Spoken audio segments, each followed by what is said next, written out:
Malaysia அண்மையில் அமெரிக்காவுடன் கையெழுத்திட்ட வர்த்தக ஒப்பந்தத்தை பிரதமர் டதஸ்ரீ அன்வார் இப்ராஹிம் தொடர்ந்து தற்காத்து பேசியுள்ளார். முன்னாள் பிரதமர்கள் முகைதீன் யாசின் மற்றும் மகாதிர் முகமது ஆகியோரின் விமர்சனங்களை அரசியல் நோக்கம் கொண்டது என்று அவர் சுட்டிக்காட்டினார். இந்த விஷயம் ஏற்கனவே பல முறை நாடாளுமன்றத்தில் முதலீடு, வர்த்தகம் மற்றும் தொழில்துறை அமைச்சரால் தெளிவாக விளக்கப்பட்டுள்ளது என்று அன்வார் கூறினார். மலேசியாவின் சமநிலையான வெளியுறவு கொள்கை, ஆசிய பசிபிக் பொருளாதார ஒத்துழைப்பு மன்றம் போன்ற சர்வதேச மன்றங்களில் நல்ல வரவேற்பை பெற்றுள்ளது என்று அன்வார் கூறினார். அவர்கள் தொடர்ந்து தாக்குவதற்கு தேர்வு செய்தால் அது அரசியல் ரீதியாக கருத்தில் கொள்ள வேண்டிய விஷயம் என்று ஏபெக் பொருளாதார தலைவர்கள் கூட்டத்தின் முதல் நாளுக்கு பிறகு செய்தியாளர்களை சந்தித்த போது அன்வார் இதனை தெரிவித்தார். இந்த ஒப்பந்தத்தில் தெளிவற்ற ஏற்பாடுகள் இருப்பதாக விவரித்த முகைதீனுக்கு அன்வார் பதிலளித்தார். அதே நேரத்தில் மகாதிர் தனது வாழ்நாளில் சுதந்திரம் ஒப்படைக்கப்படுவதை தாம் எதிர்பார்க்கவில்லை என்று தெரிவித்திருந்தார். ஆனால் அவை உண்மைகளை அடிப்படையாக கொண்டிருக்காமல் மற்றவர்களிடமிருந்து தவறான விளக்கங்களை அடிப்படையாக கொண்டிருக்கலாம் என்பதால் அவற்றை தீவிரமாக எடுத்துக்கொள்ள வேண்டிய அவசியம் இல்லை என்று அன்வார் கூறினார். மொஹிதீனை பொறுத்தவரை பெர்சாத்து பிளவுபட்டதிலிருந்து அவர் கவனம் செலுத்த வேண்டும் என்பதால் அவரையும் குறை கூற முடியாது என்று அன்வார் கூறினார். மலேசியா அதன் பொருளாதார எதிர்காலத்தை வலுப்படுத்த வெளிநாட்டு முதலீடு, உயர் தொழில்நுட்பம் மற்றும் செயற்கை நுண்ணறிவை ஈர்க்க வேண்டும் என்று அன்வார் கூறினார். அமெரிக்க நிறுவனம், சீன நிறுவனம் அல்லது கொரிய நிறுவனம் என்பது முக்கியம் அல்ல. நமது இளைய தலைமுறை இதில் இருந்து பயனடைவதை நாம் தயார் செய்து உறுதி செய்ய வேண்டும். அதை செய்ய நமக்கு பொறுமை மற்றும் ஞானம் தேவை. கோபம் அல்ல. இந்த வெறுப்பூட்டும் தொடர்ச்சியான பரிமாற்றங்கள் அல்ல என்று அன்வார் தெரிவித்தார். இளைஞர்களை எதிர்மறையாக பாதிக்கக்கூடிய பாதுகாப்பு மற்றும் உள்ளடக்கம் குறித்த கவலைகள் அதிகரித்து வரும் நிலையில் ரோப்ளாக்ஸ் மற்றும் யுஎம்ஐ ஆன்லைன் கேமிங் தளங்களை தடை செய்வதற்கான சாத்தியக்கூறுகளை அரசாங்கம் பரிசீலித்து வருவதாக மகளிர், குடும்பம் மற்றும் சமூக நல மேம்பாட்டுத்துறை அமைச்சர் டதுஸ்ரீ நான்சி ஷுக்ரி தெரிவித்துள்ளார். இந்த விஷயம் இன்னும் விவாதத்தில் உள்ளது என்றும், ரோப்ளாக்ஸ் தொடர்பான ஆஸ்திரேலியாவின் வரவிருக்கும் விதிமுறைகளை பரிசீலிப்பதற்கான எந்த ஒரு இறுதி முடிவும் இந்த டிசம்பரில் நடைமுறைக்கு வர திட்டமிடப்பட்டுள்ளதாகவும் அவர் கூறினார். இந்த விதிமுறைகளை ஆஸ்திரேலியா எவ்வாறு செயல்படுத்துகிறது என்பதை தாங்கள் உன்னிப்பாக கண்காணித்து வருவதாகவும், அவை இன்னும் திட்டமிடல் நிலையில் உள்ளதாகவும், இன்னும் எதுவும் அமல்படுத்தப்படவில்லை என்றும் அவர் கூறினார். கடந்த திங்கட்கிழமை கம்போங் பாரிட் நீபா பாரிட் ராஜா பத்து பகாட்டில் தனது 9 வயது சகோதரனால் 6 வயது சிறுவன் கூர்மையான பொருளால் குத்தப்பட்ட சம்பவம் அதிர்ச்சியை ஏற்படுத்தியதை அடுத்து அவரிடம் வைக்கப்பட்ட கேள்விக்கு அவர் இவ்வாறு பதிலளித்தார். பெரிக்காத்தானின் மலேசிய இந்திய மக்கள் கட்சியான எம்ஐபிபியின் தலைவரான புனிதன் பொய்க்காரர் என்றும், கட்சி தேர்தலை முறையாக நடத்தாமல் போலி உறுப்பினர்களை கொண்டு எம்ஐபிபி கட்சியை நடத்தி வருவதாகவும் கட்சியின் தோற்றுநரும் முன்னாள் தலைவருமான பேராசிரியர் சேகர் குற்றம் சாட்டியுள்ளார். கட்சியை தோற்றுவித்த நான் சொல்கிறேன், புனிதன் எம்ஐபிபி எனும் மலேசிய இந்திய மக்கள் கட்சியில் உறுப்பினரே கிடையாது என்று அவர் கூறினார்.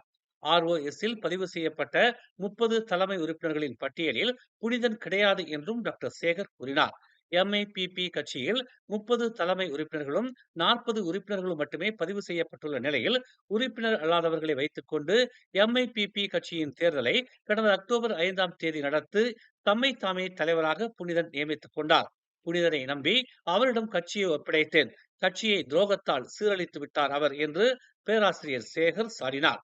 எம்ஐபிபி கட்சியின் கணக்குகள், அதன் தலைமை பொறுப்புகளுக்கான நியமனங்கள், ஆவணங்கள் என பல்வேறு பிரச்சனைகள் கடந்த 2 ஆண்டுகளாக இருப்பதாகவும், இதை புனிதன் கண்டுகொள்ளாமல் மெத்தனமாக இருந்ததாகவும், இது தொடர்பாக சங்கங்களின் பதிவிலாக்காவான ஆர்ஓஎஸ்ஸில் முறையாக புகார் அளிக்கப்பட்டிருப்பதாகவும் டாக்டர் சேகர் தெரிவித்தார். கட்சி தலைவராக இருப்பதற்கு புனிதனுக்கு தகுதியே இல்லை. பெயர் மட்டும்தான் புனிதன். ஆனால் அவர் கெட்டவர். கட்சியின் தோற்றுநரான என்னையே ஒதுக்கிவிட்டு புனிதன் கட்சியை நடத்துகிறார் என அவர் கூறினார். அண்மையில் பெர்சாத்துவால் பதவி நீக்கம் செய்யப்பட்ட வான் சைபுல் வான்ஜான் துணைத் தலைவர் ஹம்சா ஜைனுடீனுக்கும் கட்சியின் ஒழுங்குமுறை வாரியம் சம்மன் அனுப்பி இருந்ததாகவும், ஆனால் அவர் கலந்து கொள்ளவில்லை என்றும் கூறி பரபரப்பை ஏற்படுத்தியுள்ளார். தம்மை ஏன் கட்டுப்படுத்த முடியவில்லை என்பதை விளக்குவதற்காக ஹம்சாவுக்கு சம்மன் அனுப்பப்பட்டதாக வான் சைபுல் கூறினார். ஒழுங்குமுறை வாரியத்துடனான சந்திப்பு குறித்து தெரிவிக்கையில், தலைமை சூத்திரதாரி யார், ஹம்சாவின் பங்கு என்ன என்று அவர்கள் தொடர்ந்து கேட்டுக்கொண்டே இருந்தார்கள் என்று அவர் கூறினார். தங்களை நீக்குவதற்கு ஏற்கனவே ஒரு முடிவு எடுக்கப்பட்டிருப்பது போல் இருந்தது என்று அவர் தெரிவித்தார். இன்ஃபுளுயன்சா அறிகுறிகளை கொண்ட நபர்கள் உடனடியாக மருத்துவமனைகளில் மருத்துவ உதவியை நாடுமாறு அறிவுறுத்தப்படுகிறார்கள். ஏனெனில் தற்போது நோய்க்கான சுய பரிசோதனை கருவிகளை பயன்படுத்த அனுமதிக்கும் கொள்கை எதுவும் இல்லை என்று சுகாதாரத்துறை அமைச்சர் ஜூல்கிஃப்லி அமாட் தெரிவித்தார். இன்ஃபுளுயன்சா சோதனை கருவிகள் அங்கீகரிக்கப்படவில்லை என்றும் அல்லது பொது பயன்பாட்டிற்கு விற்கப்படவில்லை என்பதாலும் நோயாளிகள் முறையான பரிசோதனைக்கு உட்படுத்தப்பட வேண்டும் என்றும் தகுதி வாய்ந்த மருத்துவ நிபுணர்களிடமிருந்து சிகிச்சை பெற வேண்டும் என்றும் அவர் விளக்கினார். B40 தரப்பினர் மற்றும் பொருளாதார ரீதியாக பின்தங்கிய இளைஞர்களுக்கு திறன் பயிற்சி வழங்கும் நோக்கில் BHS ஹாஸ்பிட்டாலிட்டி அகாடமி மற்றும் பெத்துபான் அமல் அங்கிள் கந்தாங் மலேசியா இணைந்து 3 ஆண்டு ஒப்பந்தத்தில் கையெழுத்திட்டன. இந்த ஒப்பந்தத்தின் மொத்த மதிப்பு 13 லட்சம் ரிங்கிட்டுக்கும் மேல் என்றும் இதன் மூலம் ஆண்டுதோறும் நூற்றுக்கணக்கான மலேசிய இளைஞர்கள் சிங்கப்பூரிலும் மலேசியாவிலும் ஹாஸ்பிட்டாலிட்டி மற்றும் சுற்றுலாத்துறையில் தொழில்முறை பயிற்சி பெற உள்ளதாகவும் மலேசியாவில் மிகவும் பிரபலமான டிஎச்எஸ் ஹாஸ்பிட்டாலிட்டி அகாடமி நிறுவனத்தின் தலைவர் டாக்டர் ஸ்ரீகுமார் கூறினார். மேலும் இதற்கான வழிமுறைகளை அந்நிறுவனம் வழங்குவதாகவும் அவர் குறிப்பிட்டார். யுகே டிஎச்எஸ் சிங்கப்பூர் இணைப்பு பயிற்சி திட்டம் மூலம் ஆண்டுதோறும் 100 இளைஞர்கள் 6 மாதங்களுக்கு பங்கேற்பர். பாதி நிதியுதவி கொண்ட இந்த திட்டத்தில் மாதம் சிங்கப்பூர் டாலர் 650 முதல் 1100 வரை கொடுப்பனவு, வசிப்பிடம் மற்றும் உணவு வசதிகள் வழங்கப்படும். இன்டர்ன்ஷிப் வேலைநிலை திட்டம் மூலம் ஆண்டுதோறும் 25 இளைஞர்கள் 15 மாதங்களுக்கு ஹாஸ்பிட்டாலிட்டி மற்றும் சுற்றுலாத்துறையில் டிப்ளமோ படிப்பை பெறுவர். மலேசியாவில் நடைபெறும் ஹோட்டல் இன்டர்ன்ஷிப் திட்டத்தின் வழி 97 இளைஞர்கள் 12 மாத பயிற்சியை பெறுவர். மாதம் 700 ரிங்கிட் கொடுப்பனவு, வசிப்பிடம், உணவு மற்றும் கல்வி கட்டணங்கள் அனைத்தும் வழங்கப்படுகின்றன. இந்த ஒப்பந்தம் இளைஞர்களுக்கு உலகளாவிய வேலை அனுபவத்தை வழங்கி உள்ளூர் திறமையை மேம்படுத்தி வெளிநாட்டு தொழிலாளர்கள் மீதான சார்பை குறைக்கும் நோக்கத்துடன் முன்னெடுக்கப்படுவதாக டிஎச்எஸ் ஹாஸ்பிட்டாலிட்டி அகாடமி தெரிவித்துள்ளது. கெடா ஜெர்லூன் கம்போங் பிடா 3 நேற்று இரவு 45 வயது விவசாயி ஒருவர் தனது மைத்துனரால் கத்தியால் தாக்கப்பட்டு கொல்லப்பட்டதாக நம்பப்படுகிறது. சம்பவம் குறித்து இரவு 7:05 மணி அளவில் காவல்துறைக்கு தகவல் கிடைத்ததாக குபாங் பாசு மாவட்ட காவல்துறை தலைவர் ராஜ்ரி அப்துல் ரஹீம் கூறினார். இருவருக்கும் இடையே சண்டை நடந்துள்ளதாக அவர் தெரிவித்தார். இதனை அடுத்து சந்தேக நபர் அவரது வீட்டில் கைது செய்யப்பட்டார். மேலும் 30 சென்டிமீட்டர் நீளமுள்ள ஒரு கத்தியும் கைப்பற்றப்பட்டது. அருகில் உள்ள ஒரு நெல் வயலில் உடல் கிடந்தது கண்டுபிடிக்கப்பட்டது. கைது செய்யப்படுவதற்கு முன்பு ஆயுதத்தை வைத்திருந்த சந்தேக நபர் காவல்துறையினரை தாக்க முயன்றுள்ளார். ஆனால் 15 நிமிட போராட்டத்திற்கு பின்னர் அவர் சரணடைந்தார் என்று நேற்று இரவு செய்தியாளர்கள் மத்தியில் தெரிவித்தார். பாதிக்கப்பட்டவருக்கோ அல்லது சந்தேக நபருக்கோ எந்த முன் குற்ற பின்னணியும் இல்லை என்றும் சம்பவத்திற்கான காரணம் இன்னும் விசாரணையில் உள்ளதாகவும் ராஜி கூறினார். பாதிக்கப்பட்டவரின் உடல் பிரேத பரிசோதனைக்காக அலோஸ்டாரில் உள்ள சுல்தானா பாகியா மருத்துவமனைக்கு அனுப்பப்பட்டுள்ளது. அதே நேரத்தில் கொலைக்கான தண்டனை சட்டத்தின் பிரிவு 302 கீழ் வழக்கு விசாரிக்கப்படுகிறது. சம்பவம் குறித்து சரிபார்க்கப்படாத தகவல்களை பரப்ப வேண்டாம் என்று ராஜி பொதுமக்களுக்கு நினைவூட்டினார். பெட்ரோனாஸ் கோபுரம் 3 57வது மாடியில் இன்று காலை தீ விபத்து ஏற்பட்டது. இதில் எந்த உயிரிழப்பும் இல்லை என்று தெரிவிக்கப்பட்டுள்ளது.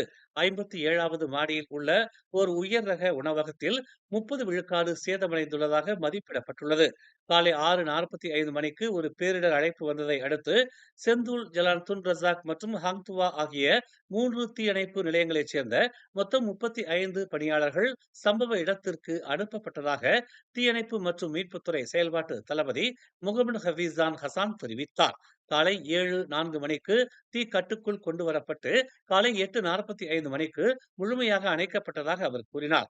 தீ விபத்துக்கான காரணம் குறித்து தடயவியல் பிரிவு தற்போது விசாரித்து வருவதாகவும் அவர் தெரிவித்தார். பாதிக்கப்பட்ட தளத்தில் உள்ள உணவகத்தை பொறுத்தவரை அது தற்காலிகமாக மூடப்பட்டுள்ளது என்று அவர் மேலும் கூறினார். சுற்றியுள்ள பகுதிக்கு பொதுமக்கள் அணுகல் திறந்தே உள்ளது என்றும் மேலும் பொதுமக்கள் வழக்கம் போல் தங்கள் செயல்பாடுகளை தொடரலாம் என்றும் அவர் கூறினார். மேலும் செய்திகளை தெரிந்து கொள்ள தமிழ் மலர் நாளிதழை பாருங்கள். உடனுக்குடன் செய்திகளை தெரிந்து கொள்ள தமிழ் மலர் இணையதளம், தமிழ் மலர் செயலி மற்றும் மலர் டிவி யூடியூப் சேனலை வலம் வாருங்கள்.